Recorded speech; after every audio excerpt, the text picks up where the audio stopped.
With the title of today's review, what I'm referring to is actually the diameter, the thickness of a thighs over here. Way bigger than her face itself. Hi and welcome back to the channel. I'm Steven from X Kurogani Studio today with a figure review.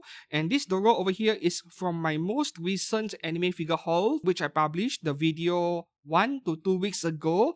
And for today, I have decided to start with Doro first when it comes to reviewing those figures one by one in detail, because I find this figure to be a very interesting addition when it comes to low budget anime figure options for collectors out there. What we are looking at over here is Hobby Sakura's 1x10 scale S.K.P series Dorothy from Goddess of Victory Nikke, and I believe this is the first figure to be released under this S.K.P product line, short for Sakura Petite. I just found out about this today. I did not even know this series of low budget figures had a name for the product line. So now you know, S.K.P Sakura Petite. Official price is 8,000 Japanese yen and release date was 13th of May 2026. So roughly a month ago at the time of publishing of this video, very new release. As usual with a Chinese figure brand, I bought her from a Chinese seller, and in order to get the figure to me safely, I made use of today's sponsor, Superbuy. When the figure arrived at their warehouse, this was a single shipment. I wasn't combining it with other purchasers. So it seems like they have downsized the box for me. There were no additional paddings whatsoever, no bubble wrap or anything like that, yet the figure arrived in pretty much perfect condition. Part of it was because I added corner protectors. You know, you need to use protection. Hey. Superbuy, nice job there.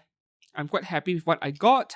And if you're interested in using Superbuy, you have not signed up for an account yet, please to make use of my link down in the description below to sign up for an account and start shopping from Taobao, where you can get a lot of Chinese brand anime figures at a slightly lower price than usual.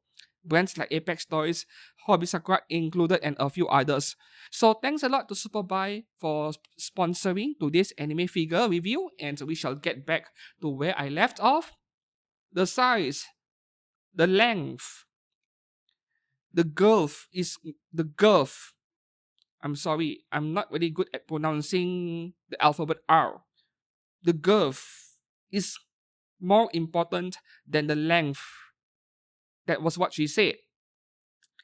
So, in this context, the length is referring to the height of the figure, where on myfigurecollection.net, it was stated that she is 19 centimeters tall, which is very tall for a 1x10 scale. I mean, imagine that if Doro is 160 or 170 centimeters tall, like a normal human being, then 1x10 scale would be 16 to 17 centimeters, yet she's 19 centimeters. This is no longer 1x10, this is closer to 1x9 scale. So I did my measurements right here, and the height I got for this figure only, without the base, is indeed 19 centimeters, including the base, closer to 20 centimeters. And if I were to compare this figure to this Good Smile Inori figure over here, Good Smile's Inori is actually slightly smaller. Roughly the same size or even slightly smaller than this Doro figure over here. And you know what? This Inori figure over here is like one of the biggest scams ever pulled by Good Smile Company more than 10 years ago. This figure was labeled as 1x8 by the way, but no, this is like 1x10 or something. So I've given you the length, 19 centimeters. What about the girth? Okay, in this case, I'm referring to how thick her thighs are. The diameter of her thighs over here, up here, from front to back is 22 centimeters. Meanwhile, the size of her face, not including the hair, of course, only the face region, is only 15 centimeters. The legs are way bigger than the face.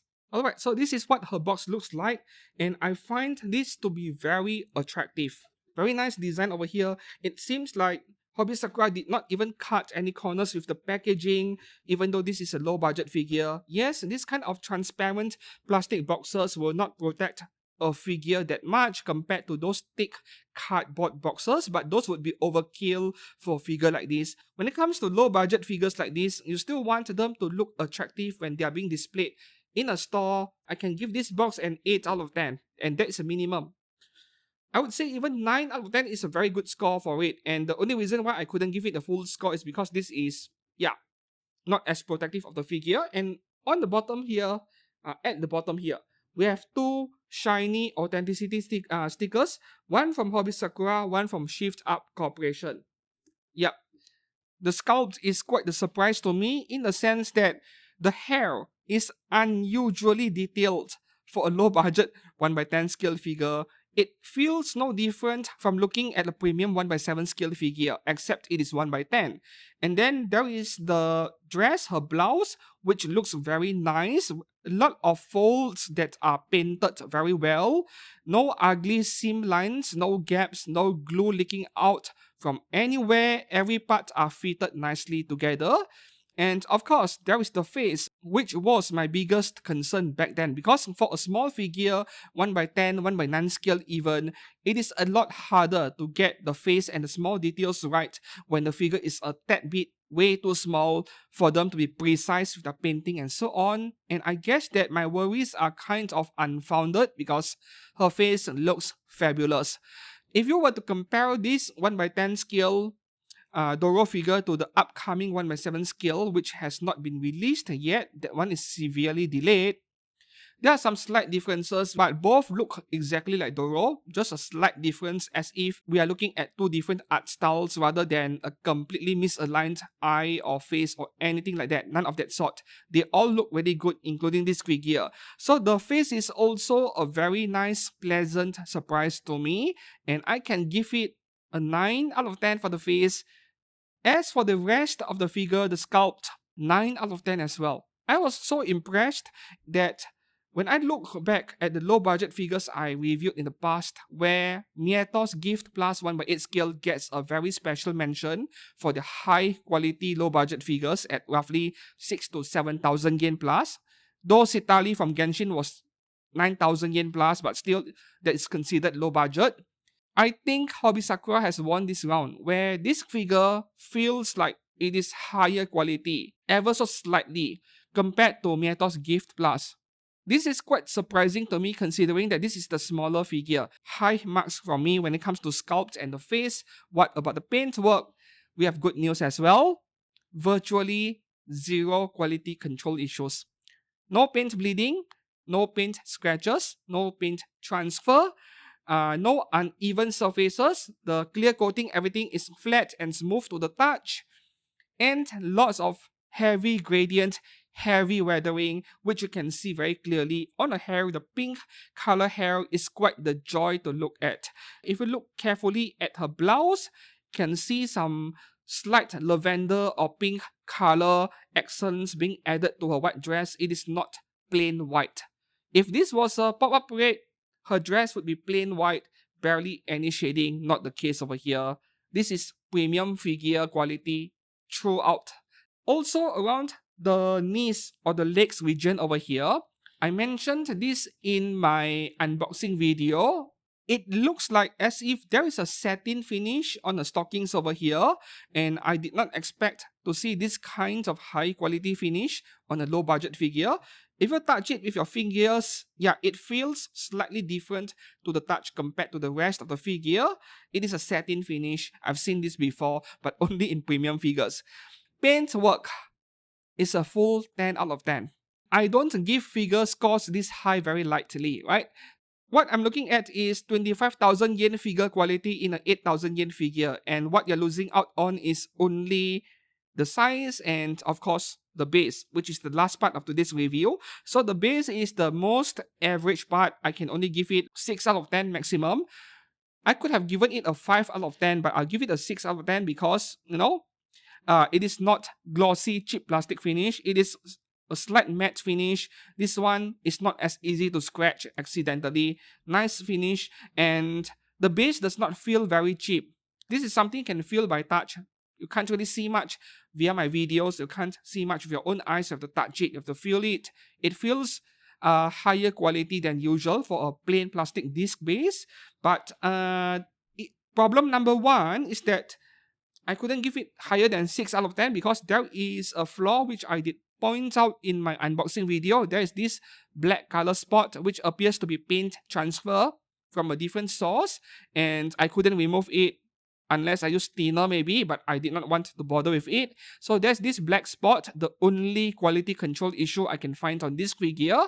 The second quality control issue, a minor one, is that the foot peg is a tad bit too tight. In this figure over here, I was unable to, or maybe I was unwilling to push the figure all the way down because the metal foot pegs are so thin. I don't want to accidentally bend them or worse, break them. So I left about a millimeter or 1.5 millimeter of metal peg exposed in the right foot over here. I just leave it. Not a big issue. This is not a heavy figure. Very sturdy, very stable, rock solid even. Stability is a 9 out of 10.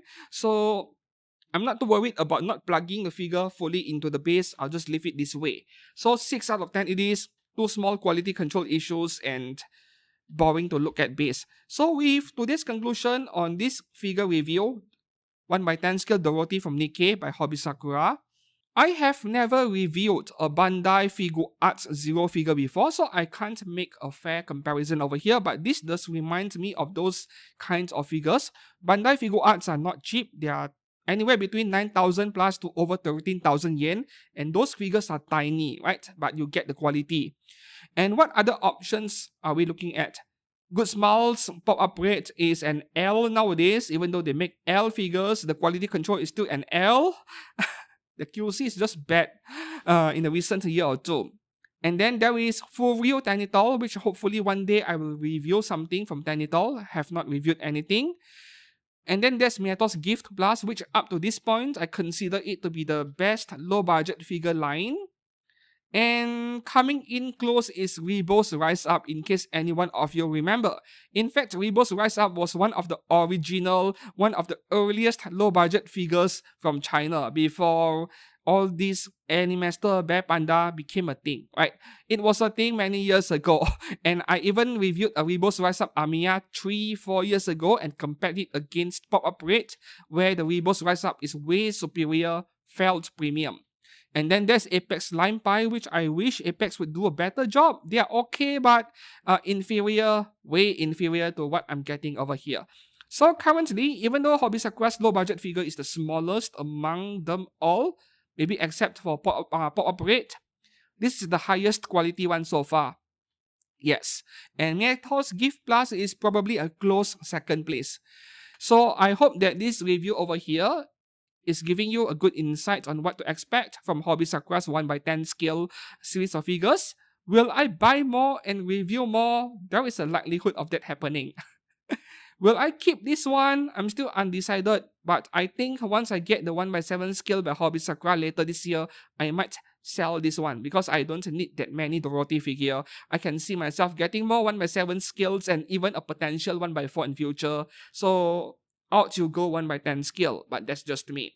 For those of you on a low budget figure, check this Dorothy out. She comes as a really good purchase. So thanks a lot for watching, and do not forget to subscribe and like if you enjoyed this review.